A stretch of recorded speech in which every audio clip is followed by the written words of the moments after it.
Hi, this is a quick look at the Sega Homestar Matataki. This is a relatively new home planetarium that replaces the Homestar original, and in fact it shares a lot of similarities but comes with some new features.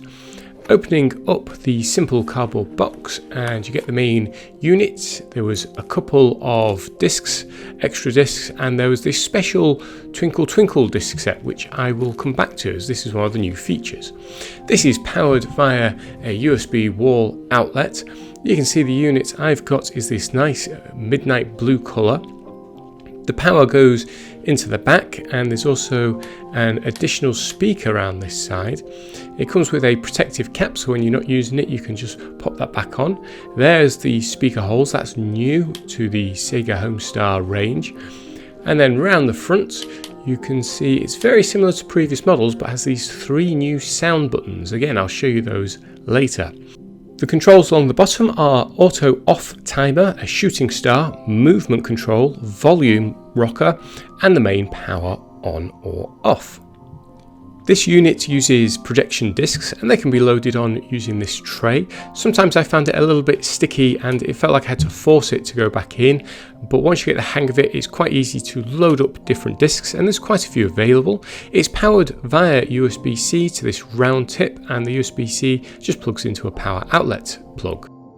So let's take a look at the discs I was sent. These are the same size as previous Homestar discs. You just load them into the tray. They've got text on it to tell you which side is the right side up.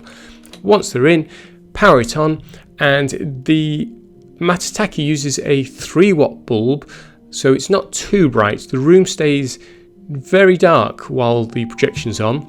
There's no movement aside from the shooting star, and if you activate the rotational movement, it's just a static image that's projected up. This actually on the camera looks a little bit brighter than it was in person. It's actually a very soft looking image, and there's a little bit more to it than you can see here. It's not picked out some of the detail, presumably because the room was so dark. Moving on to the second disc, it's a little bit more of the same, just a slightly different view. This time it's got a little bit more nebulas and stars on show, but again, we've still got the points of light. Again, the room is still very dark while this is on, and again, if you want some sort of movement, you'll have to activate the rotation and the shooting star, so that comes on periodically. Otherwise, it's just a static image that's projected onto your wall.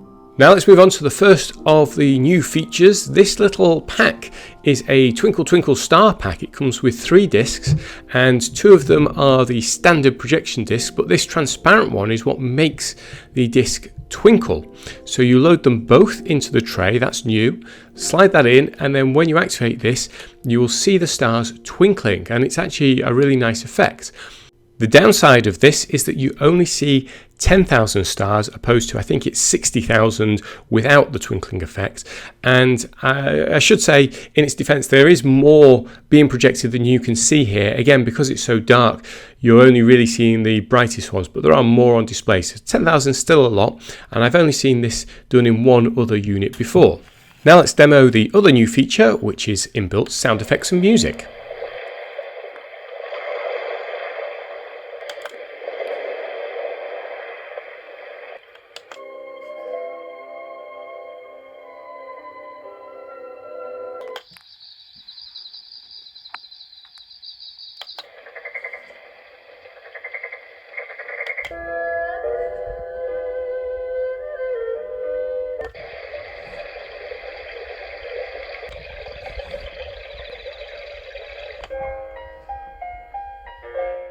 As you'd expect, the speaker is a little bit tinny, but it just means you don't need another speaker in the room. If you just want some nice relaxing sounds to put this on and maybe go to sleep to, you can set it to auto off. It's a nice looking unit, I like the blue, and you've already got access to a wide range of discs because this is an established product family.